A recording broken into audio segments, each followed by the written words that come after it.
A gente hoje está começando uma série nova, a série intitulada Esforcem-se, em cima do conceito ou do tema de santificação, e a gente vai pensar a respeito de santificação nas próximas semanas dentro da nossa igreja. O texto que a gente vai ler hoje é o texto de Hebreus 12, 14, e santificação é importante, por quê? Porque todas as vezes que a gente tem um ídolo na nossa vida, a gente se torna como este ídolo. A gente se assemelha com este ídolo, a gente é dominado nos pensamentos por este ídolo. As nossas emoções são controladas por este ídolo. As nossas ações são direcionadas por este ídolo. E se a gente tira o ídolo da vida e coloca Deus, significa que nós vamos pensar como este Deus, nós vamos agir como este Deus, nós vamos sentir como este Deus. Significa que as nossas emoções serão controladas, os nossos pensamentos serão controlados, as nossas ações serão controladas de acordo com o ídolo que nós escolhemos, que no caso é o Deus verdadeiro, e ele deixa de ser um ídolo e passa a ser o nosso Deus, o único Deus, nos tornamos parecidos com Ele. Este é o processo de santificação. Então a gente vai conversar bastante nas próximas semanas a respeito de santificação. E o texto de Hebreus 12, verso 14, diz assim: esforcem-se para viver em paz com todos e para serem santos. Sem santidade ninguém verá o Senhor. O texto é claro, ele é autoexplicativo.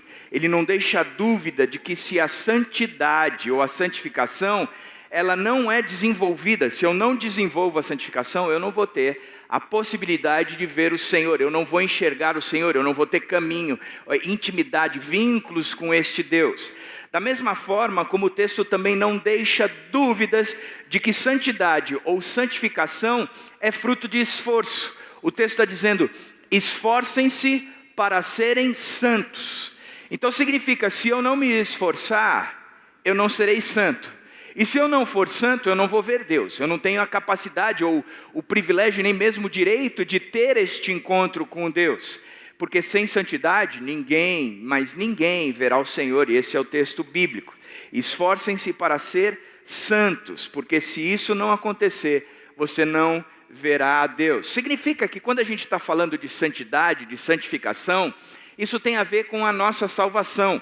E na verdade, a nossa salvação, ela tem duas pernas, dois textos ou duas sentenças, duas definições bíblicas, duas ações bíblicas que nos trazem ou que dá a nós a garantia da nossa salvação. Na verdade, salvação é um conjunto, é um assunto composto, não é isolado. A salvação, ela fala da justificação, e a justificação é uma perna, e a salvação, ela fala da santificação, e a santificação é uma perna. São duas coisas que caracterizam a salvação. O sujeito que é salvo, ele passou pela justificação e ele passa pela santificação. Não tem como pensar a respeito disso. O texto que a gente está se baseando, ou o livro-texto que a gente está se baseando, é em cima de um pastor que escreveu um livro chamado Redescobrindo a Santidade, chama J.I. Packer, J.I. Packer. Esse cara, ele trouxe um poema que ele aprendeu quando era pequeno, que eu gostei bastante. O poema, ele diz o seguinte, de Rudyard Kipling: eles abriram o caminho pelo meio do bosque, 70 anos atrás. O clima e a chuva mais uma vez o destruíram. E agora ninguém mais sabe que no passado havia um caminho pelo meio do bosque. Interessante esse texto. Ele ilustra um pouco o que eu acredito que nós estamos vivendo hoje. Acredito que a santificação foi um tema que se perdeu. Era um caminho que existia no passado, se falava muito sobre santificação, se pregava muito sobre santificação, se levou talvez para um extremo do legalismo, e a resposta do extremo do legalismo foi: nós não vamos agora mais falar sobre isso. Eu lembro de que quando eu era menino, uma das coordenadoras da escola que eu cresci se converteu, e ela foi fazer uma classe de batismo que tornava membro da igreja, e na classe de batismo tinha um questionário que ela precisava responder. No questionário perguntaram se ela bebia e se ela vestia calça. Ela respondeu dizendo, sim, eu bebo socialmente um cálice de vinho de vez em quando e eu visto calça, sem problema nenhum. O problema é que porque ela bebia socialmente e ela vestia calça, ela foi impedida de se tornar membro, de ser batizada na igreja, porque naquela época existia um padrão altíssimo, e o padrão é, mulher não pode usar calça, tem que usar saia sempre. Se eu não me engano, aqui quase todas estariam excluídas do rol de membros daquela igreja. E se não fosse isso, a bebida alcoólica não poderia ser experimentada por ninguém, porque não seria membro daquela igreja. E olhando para todos vocês, acredito que só eu seria membro daquela igreja. Só eu. O resto todo estariam na foice. O fato é que existia um legalismo naquela época, existia padrões. E eu sempre acredito que uma geração está respondendo a outra geração naquilo que foi em excesso. Por exemplo, a minha geração tem respondido à geração dos meus pais o excesso de autoridade que existiu em relação a eles. Então, por exemplo, a maneira como a minha mãe e o meu pai me olhavam, eu sabia se eu iria passar por uma zona cinzenta da minha vida que terminaria vermelha, mas ou eu viveria de forma livre.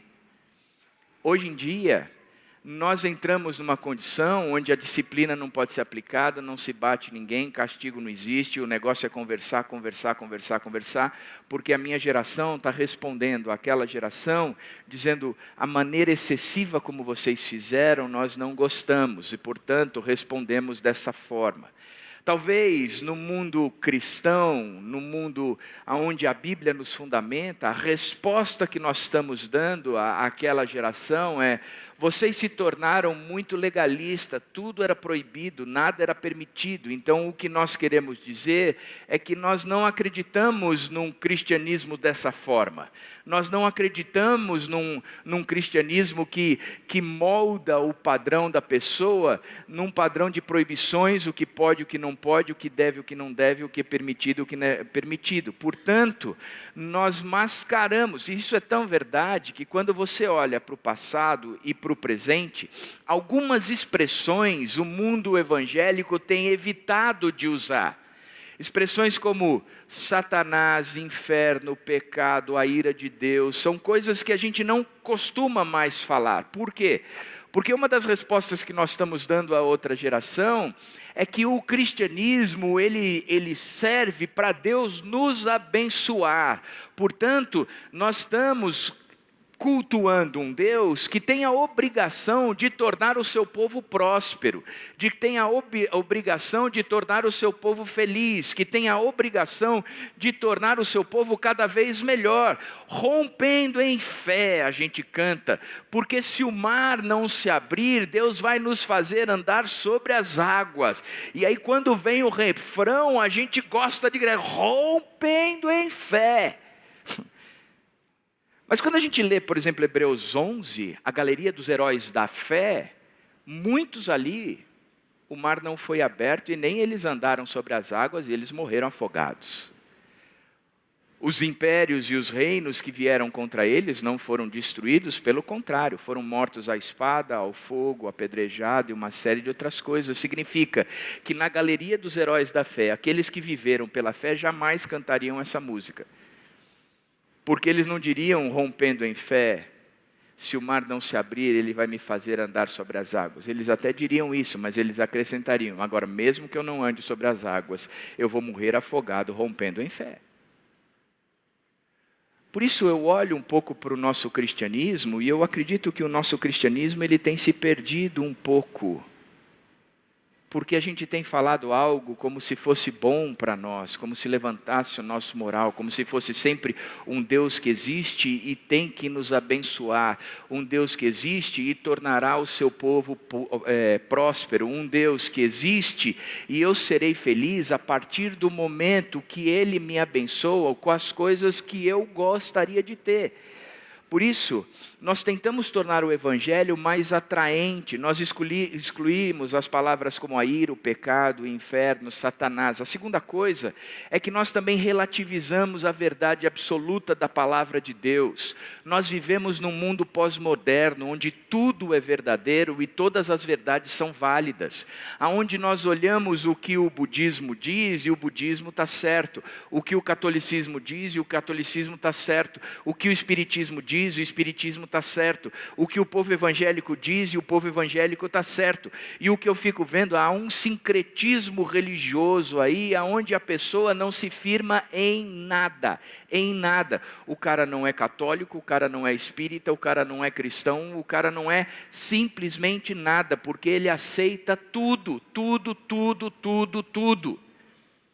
Porque nós vivemos num período onde tudo é aceito, onde já não existe mais uma verdade absoluta, onde já não há mais uma palavra de Deus, mas há palavras de deuses. Significa que nós olhamos para tudo isso e dizemos, cara, eu não sei fundamentar mais aquilo que eu creio.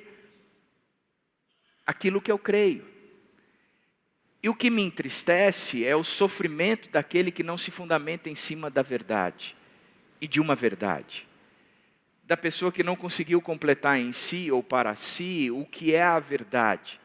E por isso fica nessa mistura generalizada, onde ele tem tudo, mas não tem nada. Onde ele tem todas, mas não tem nenhuma. Onde ele está com tudo, mas está sem nada. E a terceira coisa é que nós temos terceirizado e limitado as nossas responsabilidades a qualquer outra pessoa. Quando o texto diz esforcem-se, eu não tenho o costume de esforçar, porque eu sou uma geração fast food. Eu prefiro as coisas muito mais rápidas, curtas, condensadas, do que ter que esmiuçar. Eu prefiro assistir um filme que conta a história do livro do que ter a preocupação, o trabalho de ler aquele livro. Eu prefiro os resumos ao conteúdo inteiro. Eu prefiro que os professores eduquem os meus filhos do que eu educar os meus filhos. Eu prefiro que os terapeutas tratem as emoções dos meus filhos do que eu tratar as emoções dos meus filhos. Eu prefiro que os pastores cuidem da religiosidade dos meus filhos do que eu cuidar da religiosidade dos meus filhos, porque eu vivo num momento onde eu estou tão ocupado com um monte de outras coisas que eu não tenho tempo, nem vontade, nem paciência para me esforçar e dedicar àquilo que é importante. Porque nós vivemos numa geração onde o caminho foi aberto pelo meio do bosque. Entretanto, vieram as chuvas e o clima e destruíram este caminho. E hoje, eu nem lembro mais que houve um caminho no meio do bosque. Sabe por quê? Porque santidade, santificação, é uma perna da salvação que a gente não fala mais. Características de tudo isso que eu falei para com vocês. Portanto, quando a gente pensa na salvação, a salvação ela tem que ter duas pernas, sem dúvida nenhuma. A primeira perna é a justificação, a segunda perna é a santificação. O texto da justificação ele é bem interessante, porque Romanos é muito claro, versos 1 e 2 diz: tendo sido, pois, justificados pela fé, nós temos paz com Deus por nosso Senhor Jesus Cristo, por meio de quem obtivemos acesso pela fé a esta graça, na qual agora estamos firmes. O texto fala de uma condição que já é, não é uma condição que será, é uma condição que já é, ela já aconteceu. Tendo sido, pois, justificados. Significa que aos olhos de Deus nós fomos considerados justos. E isto é justificação. Se existia alguma dívida, não há mais dívida nenhuma. Se existia alguma pendência, não há mais pendência nenhuma. Se existia alguma coisa que havia sido quebrado entre nós e Deus, que impedia esse tipo de relação com Ele, isso acabou, porque nós fomos justificados pela fé. A fé nos traz a certeza e a garantia da justificação. A fé nos dá a garantia de que nós fomos salvos. A fé nos faz crer naquilo que Deus fez por nós. E por causa da fé e do que Deus fez por nós, nós somos considerados por Ele justos. Já somos justos. Entretanto, o texto de Romanos, mais à frente, capítulo 6, verso 19, diz o seguinte: no passado, vocês se deixaram escravizar pela impureza e pela maldade, o que vos fez afundar ainda mais no pecado. Agora devem se entregar como escravos à vida de justiça, para que se tornem santos. No primeiro momento, a gente se tornou livre. E a gente diz, nós estamos livres do pecado. E a gente conhece a Deus, e a gente diz, agora eu sou um ser livre, nada mais me amarra. Pois bem, o que a Bíblia está nos dizendo é que Deus nos libertou para a escravidão. Ele nos libertou da escravidão do pecado para uma escravidão da santidade. O texto está dizendo, agora devem se entregar como escravos à vida justa para que se tornem santos. Que a santificação, ela é uma escravidão a Deus, a obediência a Deus, a justiça de Deus, a viver de acordo com esses princípios e valores. É isso que a Bíblia nos ensina. Portanto, quando a gente lê a justificação e a santificação na Bíblia, as duas pernas da salvação, algumas coisas elas transitam em comum, outras não. Em comum nós temos a primeira condição, frutos da graça gratuita. Tanto a justificação como a santificação fazem parte da salvação e elas são, sem dúvida nenhuma, fruto da graça gratuita de Deus. Deus olhou para nós e disse, eu vou dar isso a vocês. Deus olhou para nós e disse, eu vou fazer isso com vocês. Deus olhou para nós e disse, é meu desejo isso para com vocês. Vocês não estão fazendo nada por merecer. Vocês não têm o que fazer, sou eu quem faço. A segunda coisa que a Bíblia nos mostra é que faz parte do plano da salvação. Que salvação envolve tanto a justificação como santificação, e isso é parte do movimento de Deus. É Deus quem planejou isso tudo. É Deus quem organizou tudo isso. Ainda mais quando Jesus Cristo é o centro. Quando você olha a justificação, bem quanto você olha a santificação, o centro de tudo isso continua sendo Jesus Cristo. Jesus Cristo é quem nos justifica. A obra dele é quem nos justifica. Jesus Cristo é o nosso modelo. O ser parecido com ele é que nos torna santos. Jesus Cristo é o centro. Continua sendo o centro. E esse projeto de Deus de salvação acontece na mesma pessoa. Sempre na mesma pessoa. Não é em pessoas diferentes que acontece um e acontece o outro. Deus não olha para mim e diz, André, em você eu vou aplicar a justificação. E olha para o Ronaldo e diz, e Ronaldo, em você eu vou aplicar a santificação. Deus olha para mim e para o Ronaldo e diz, nos dois, se vocês forem salvos, vocês terão a santificação e a justificação. Da mesma forma, como isso começa na mesma hora. A partir do momento que pela fé eu aceitei, eu sou considerado por Deus justo e eu sou imerso num processo de santificação. Sabe por quê? Porque salvação e santificação são necessariamente iguais à minha salvação. Se eu não for justificado, eu jamais serei santificado. E sem santificação, eu jamais verei a Deus. Portanto, para ser salvo, eu preciso da justificação. E para ser salvo, eu preciso da santificação. Agora vamos pensar um pouquinho mais o que significa a justificação. Vamos trazer isso mais para o nosso contexto, de forma prática. A primeira coisa é que Deus declara um homem justo com base num outro homem, Jesus Cristo. Deus olha para nós e diz, vocês se tornaram justos. Eu os considero justo agora. Mas te considero justo por causa de Jesus Cristo, e não tem nada a ver com você. Eu estou considerando você agora aceito por mim, por causa daquele que desceu e se fez homem e pagou o preço do pecado do Cordeiro de Deus que tira o pecado do mundo, do Deus encarnado. Jesus Cristo se tornou o objeto da nossa salvação. É por causa dele que nós somos salvos. É por causa dele que nós somos considerados justos. Da mesma forma, como não há obra que eu faça que influencie. Eu não posso fazer nada, mas nada, que influencie a minha justificação. Que faça com Deus olhe para mim e diga, olha o que o cara está fazendo.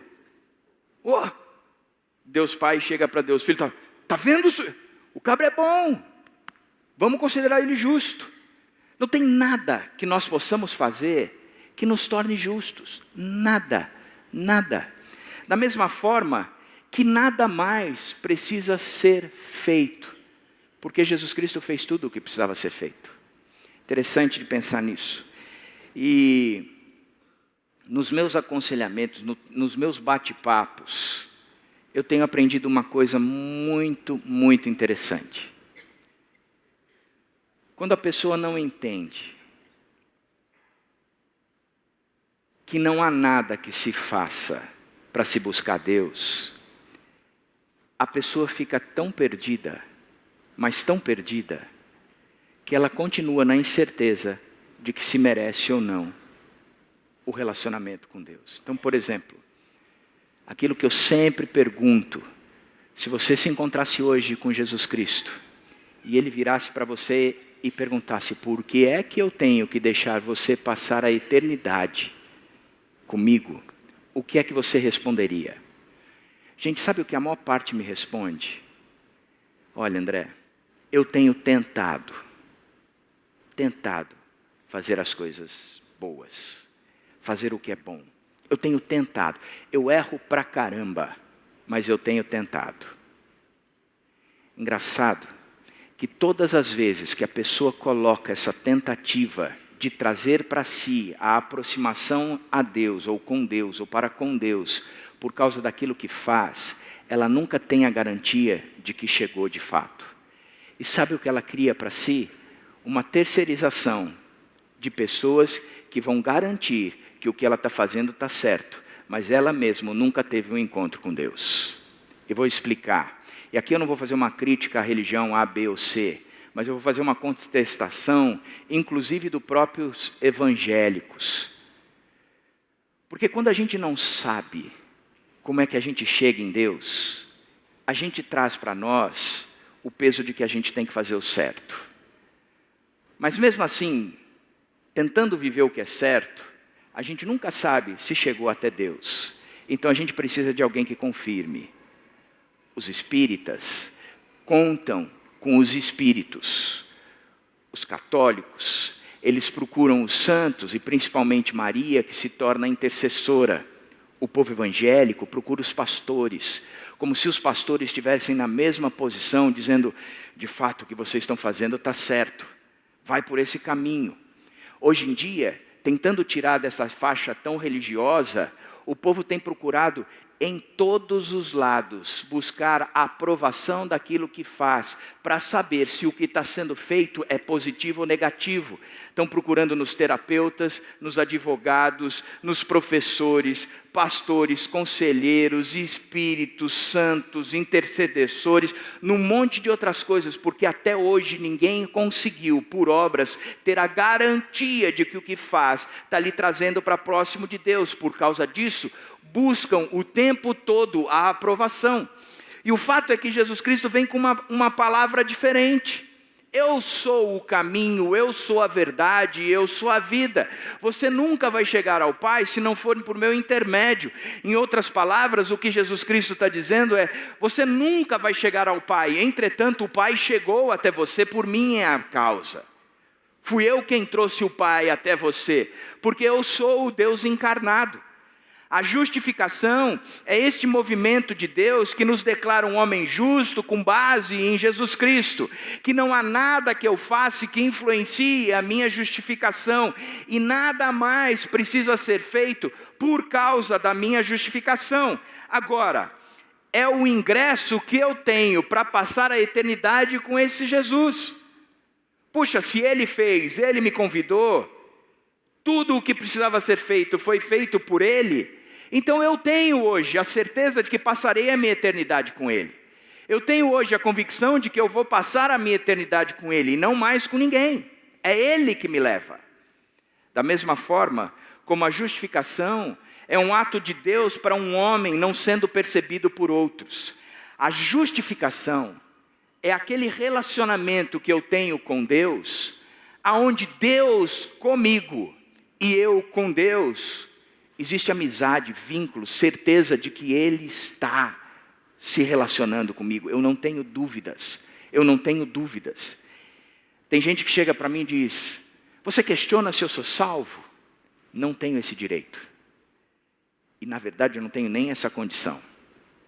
Não tenho esse poder.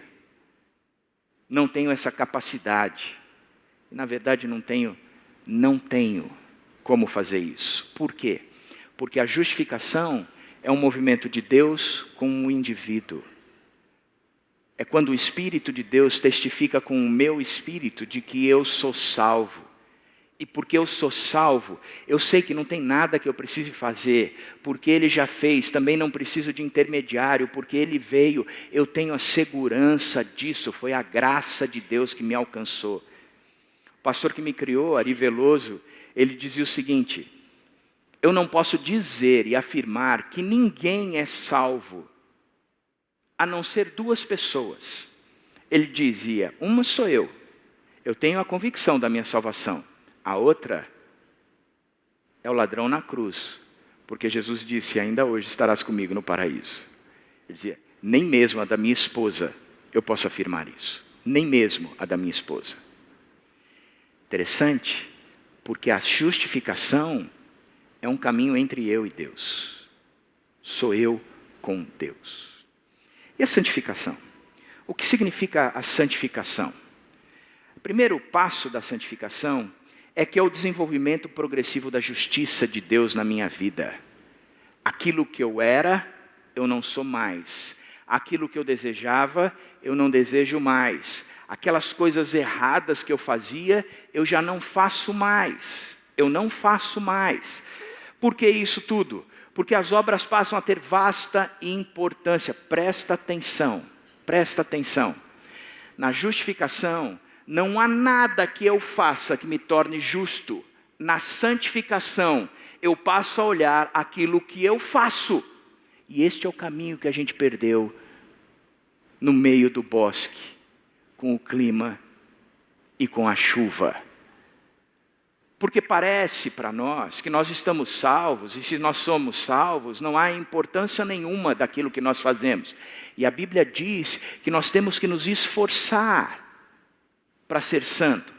Ela vai falar de esmurrar o próprio corpo, reduzi-lo à escravidão. Vai falar de controlar o pensamento, de amar o inimigo. Vai trazer coisas que evidenciam a santificação, evidenciam a salvação. Portanto, aquilo que eu faço começa a importar, sim, para a minha salvação. Porque eu começo a olhar que o fruto da minha salvação é o fruto caracterizado por esta vida. Caracterizado por seguir a Cristo. Eu me preocupo, sem dúvida nenhuma, com o que eu estou fazendo.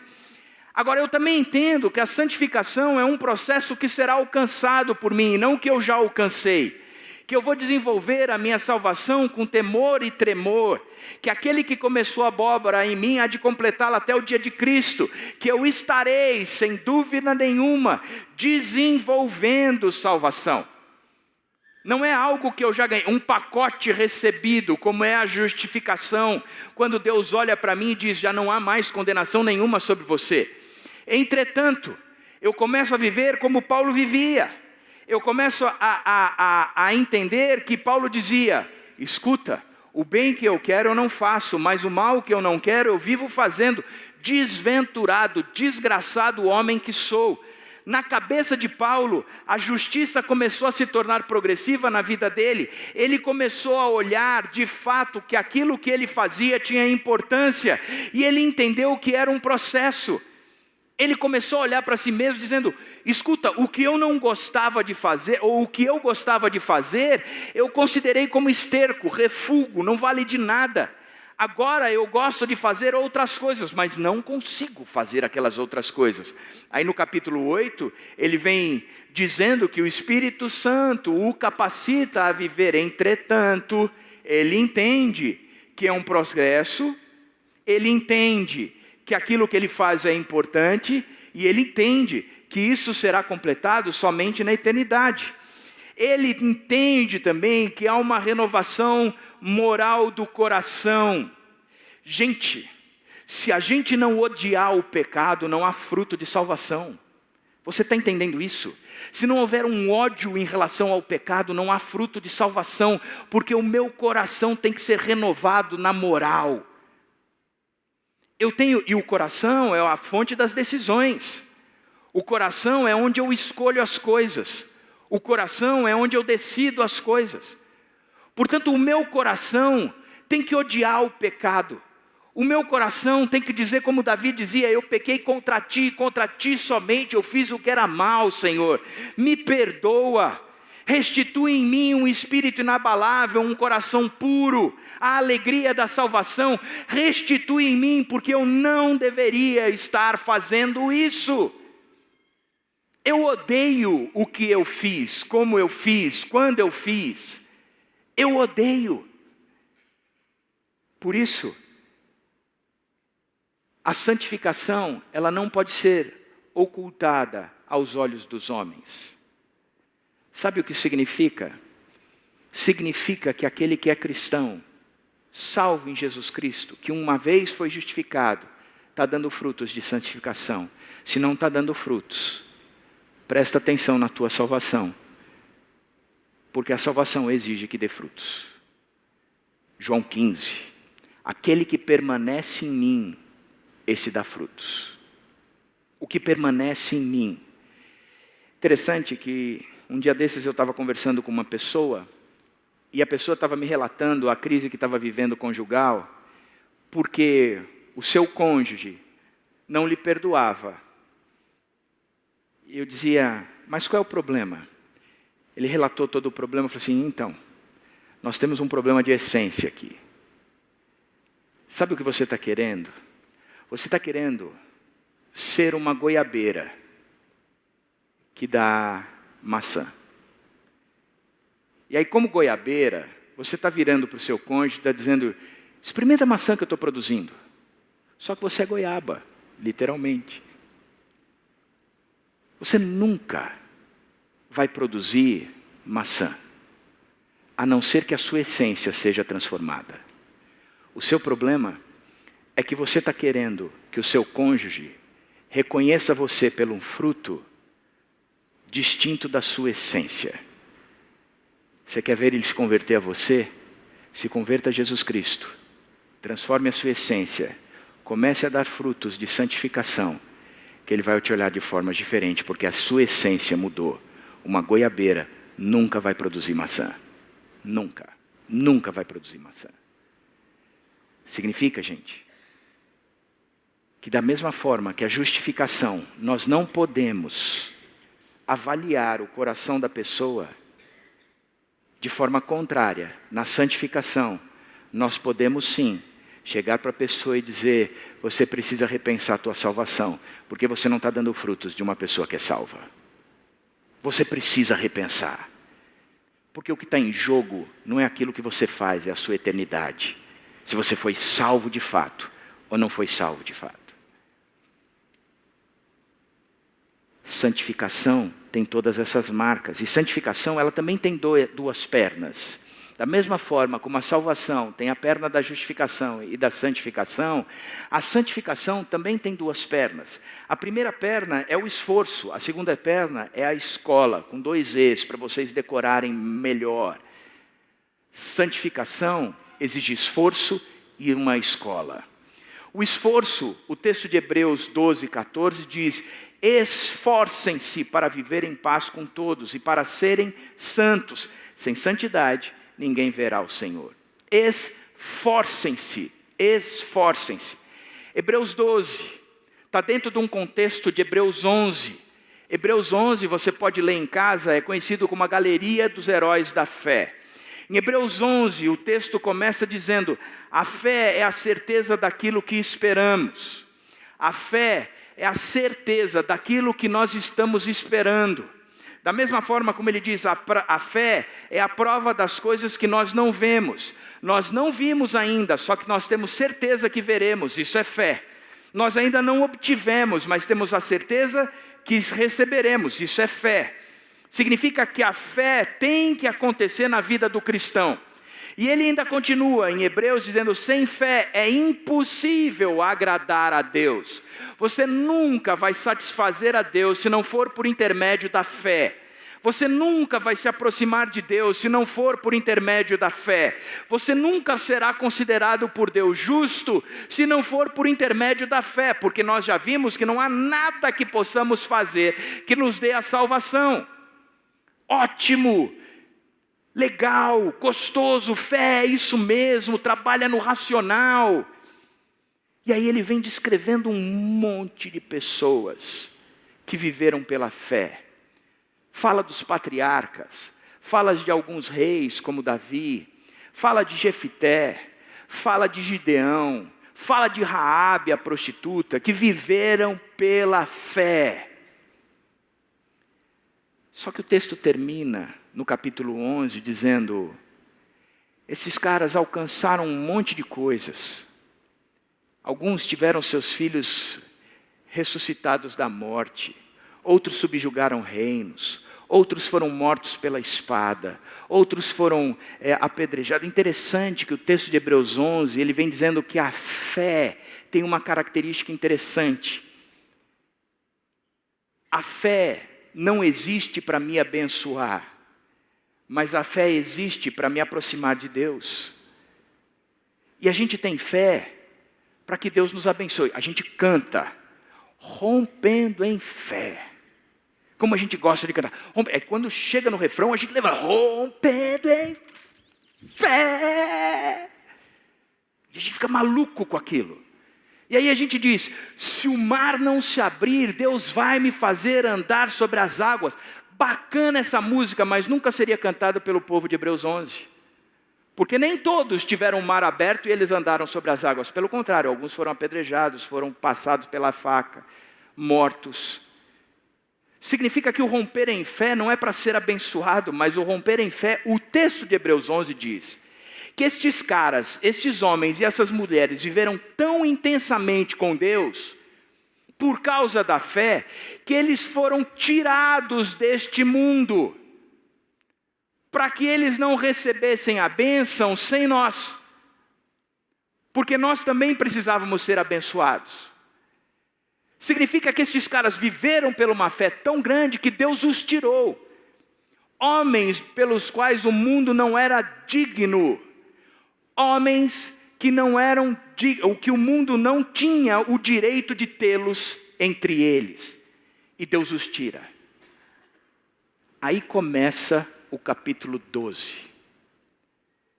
Tendo em vista essa nuvem tão grande de testemunhas que Hebreus 11 acabou de descrever, o texto diz assim: também nós, uma vez que estamos rodeados por tão grande nuvem de testemunhas, livremos de tudo que nos atrapalha e do pecado que nos envolve, e corramos com perseverança a corrida que nos é proposta, tendo os olhos fitos em Jesus, autor e consumador da nossa fé.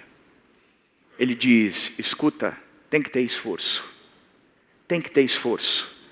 Você se diz salvo, então você vai ter que se livrar de todo o peso e de todo o pecado que está envolvido na sua vida. Porque se você não fizer isso, você não está rompendo em fé. Porque se você não fizer isso, você não foi justificado. Porque se você não fizer isso, você continua olhando um monte de outras coisas, menos o autor e consumador da sua fé. Você precisa acabar com este peso e este pecado que está envolvido na sua vida. Caramba, salvação envolve o lado de Deus, mas também envolve o meu. Eu preciso aplicar, eu preciso me envolver, eu preciso me esforçar, Sabe o que isso significa? significa o próprio ensino bíblico que diz que é melhor a gente cortar fora um olho que está nos atrapalhando e entrar à eternidade cego, do que entrar com os 2 olhos sabe-se lá onde. Que aquele que é convertido, justificado, que teve um encontro com Deus, onde somente o Espírito dele testifica com o Espírito de Deus, que é Filho de Deus, que esta pessoa pratica obras diferentes porque a sua essência é diferente. A goiabeira da goiaba, o cristão produz santidade. Não tem como, não tem como. E para isso eu vou me esforçar.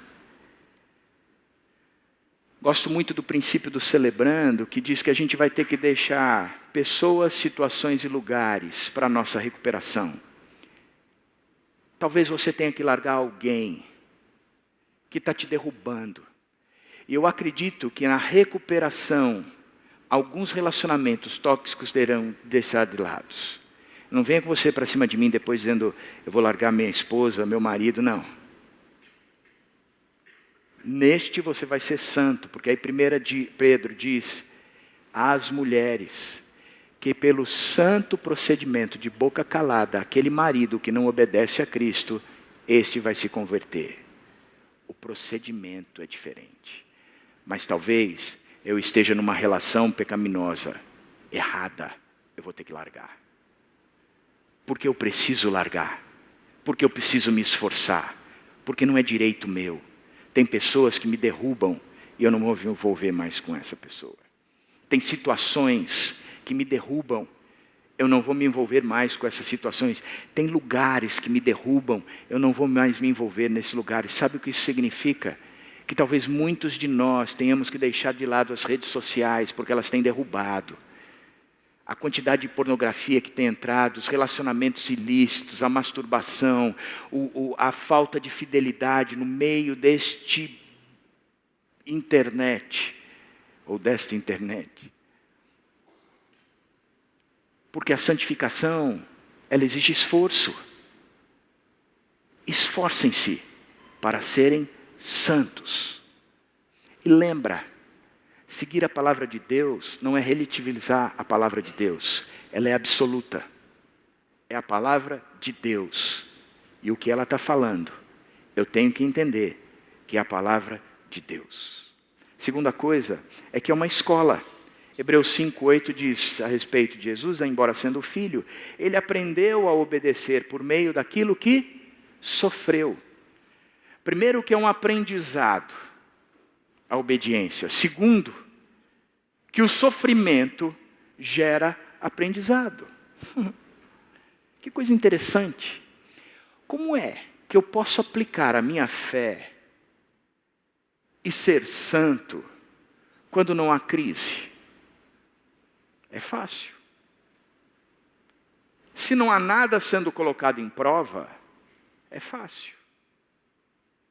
O chato da escola é que tem prova. Onde tudo aquilo que você está aprendendo é testado, é avaliado. Esse ano eu estou terminando meu último ano de marketing. Eu detesto as provas. Detesto. Semana de prova para mim é uma chatice. Não gosto. Não gosto. Entretanto, é um mal necessário. Porque checa o meu aprendizado. Se não há prova, não há como checar. Como é que a gente sabe se a gente está se tornando crente de fato? Como é que a gente sabe que nós fomos justificados diante de Deus e a gente tem a oportunidade de viver de forma santa no meio do sofrimento? Olha o que Hebreus continua dizendo no capítulo 12. Nenhuma disciplina parece ser motivo de alegria no momento, mas sim de tristeza. Mais tarde, porém, produz fruto de justiça e paz para aquele que por ela foram exercitados. Portanto, fortaleçam as mãos enfraquecidas e os joelhos vacilantes. Façam caminhos retos para os meus pés, para que o manco não se desvie, antes seja curado. A gente gosta dessa parte final desse texto e muitas vezes a gente profetiza isso para as outras pessoas. A pessoa está passando por um momento triste, de dor, de perda, de confusão. A gente chega, que façam caminhos retos para os seus pés. Só que o conceito, ou o contexto deste o caminho reto para os meus pés é de sofrimento, de disciplina. É quando eu sou corrigido. Então, o manco, o joelho será fortalecido e as mãos também serão fortalecidas pelo meio do sofrimento, da disciplina, do aprendizado. Tiago 1 é claro nisso. Tende por motivo de toda alegria o passar por provações, porque a prova da sua fé, ela vai ser utilizada pela perseverança. A perseverança deve ter ação completa, te deixando, te apresentando íntegro, perfeito e em nada deficiente. A provação te deixa maduro. Romanos 5. A tribulação produz perseverança. A perseverança, caráter aprovado, esperança. Olha que coisa interessante. Eu quero saber se eu sou salvo, então eu vou passar pela tribulação, perseverando na tribulação. Conforme eu passo com perseverança na tribulação, o meu caráter é aprovado, porque o meu caráter é aprovado, eu estou cheio de esperança, eu de fato sou salvo. Eu estou evidenciando frutos da salvação. A goiabeira está dando goiaba. Opa, isso é bacana. Mas é uma escola, é um aprendizado. Eu entro nisso, sabendo que eu vou aprender.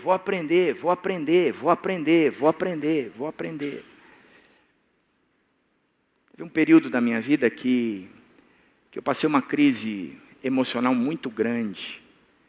E entrei num pico, não sei se foi burnout, depressão, sei lá o que foi, mas teve um dia que foi horrível para mim, horrível. Uma angústia altíssima. E aquele que sempre cuidou de mim, Dr. Rodrigo, chegou para conversar comigo. E no bate-papo ele dizia assim: André, cara, você vai ter que romper um pouco esse caminho que você está trilhando. Você está muito envolvido com as coisas da igreja, trabalho, essas coisas, e você não tem tido um tempo nem mesmo para respirar. Você tem que procurar coisas que você goste de fazer. E o que é que você gosta de fazer? E eu respondi: Rodrigo, eu gosto de vir para a igreja. Eu gosto disso aqui. A minha vida é isso aqui, cara. Se vocês me tirarem isso aqui, eu morro. Quer dizer, não morro, mas vou sofrer. Ele falou: eu sei, é óbvio isso. Entretanto, o só isso vai acabar com você. Você precisa criar coisas para você que te tragam alegria sem o peso do pastorado. Porque ser pastor é difícil, gente. Porque eu tenho as pressões de qualquer empresário, de contas para pagar, relacionamento com o funcionário, relacionamento com os acionistas, é pesado. Além do que, a gente carrega todo o fruto espiritual. Eu vou para casa esses dias, a Dani me acordou porque à noite eu gemia por causa de algumas crises familiares dentro da igreja. É pesado, pesado.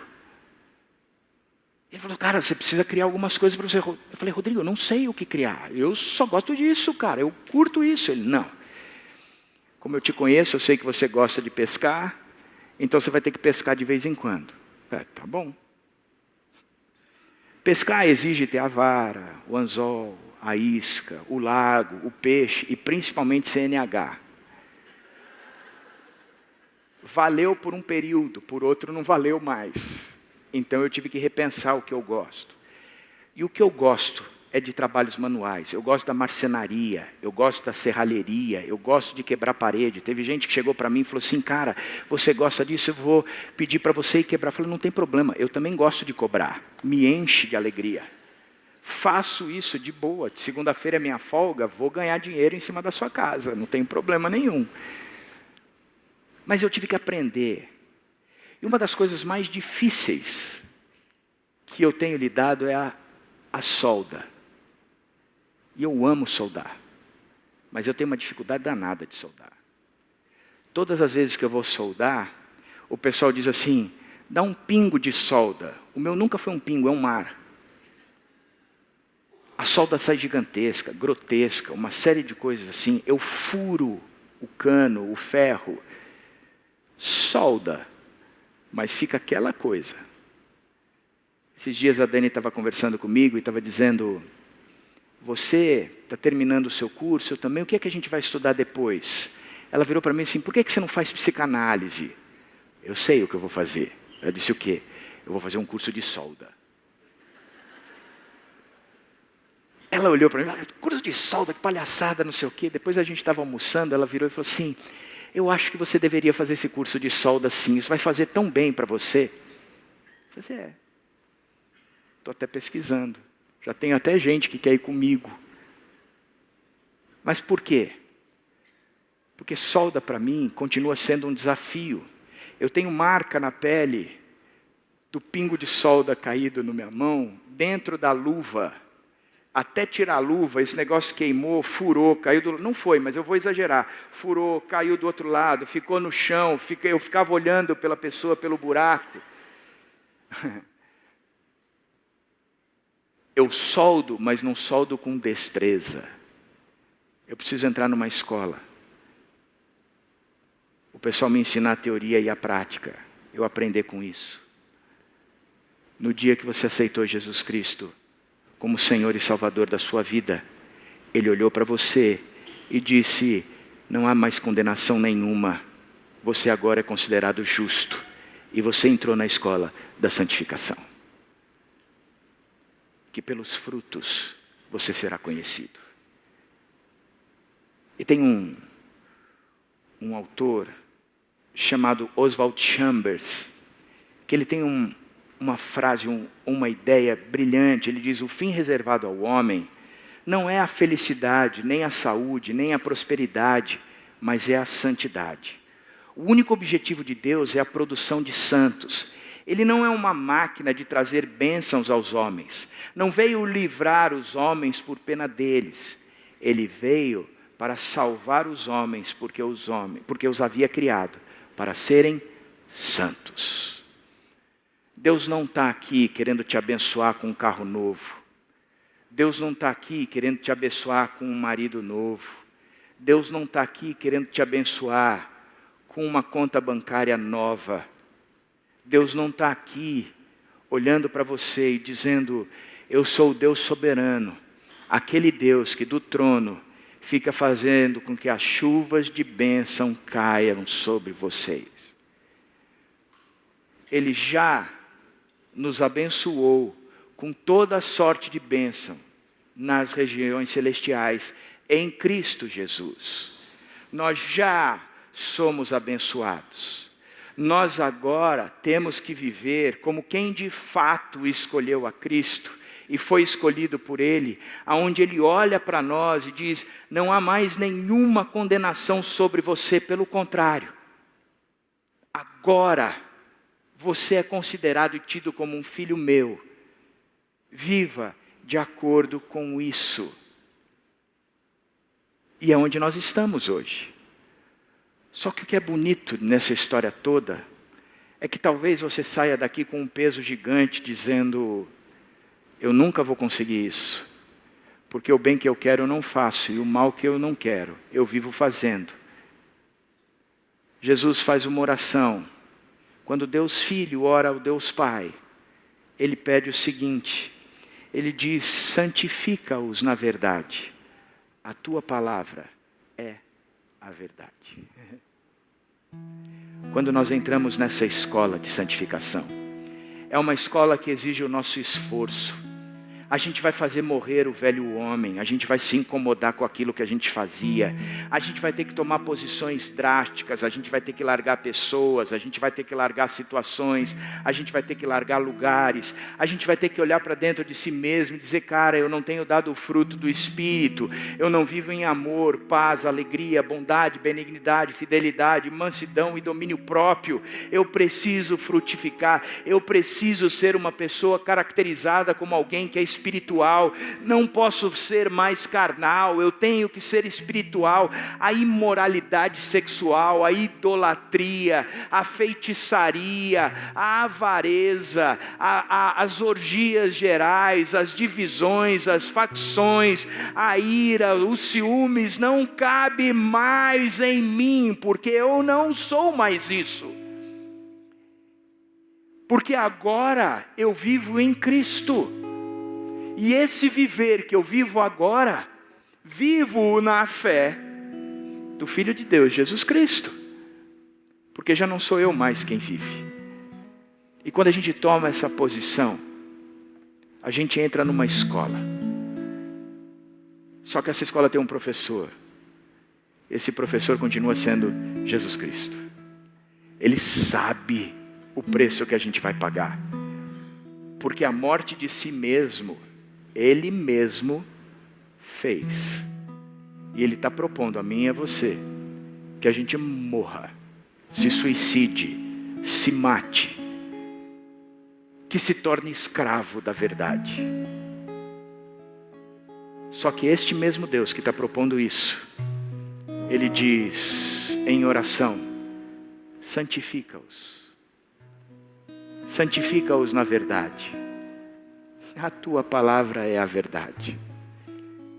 Esse Deus olha para a gente e diz: eu sei que o caminho é árduo, mas foi porque você fez a opção de ser fraco, é que agora você vai ser forte, porque o meu poder se aperfeiçoa na sua fraqueza, a minha graça te basta.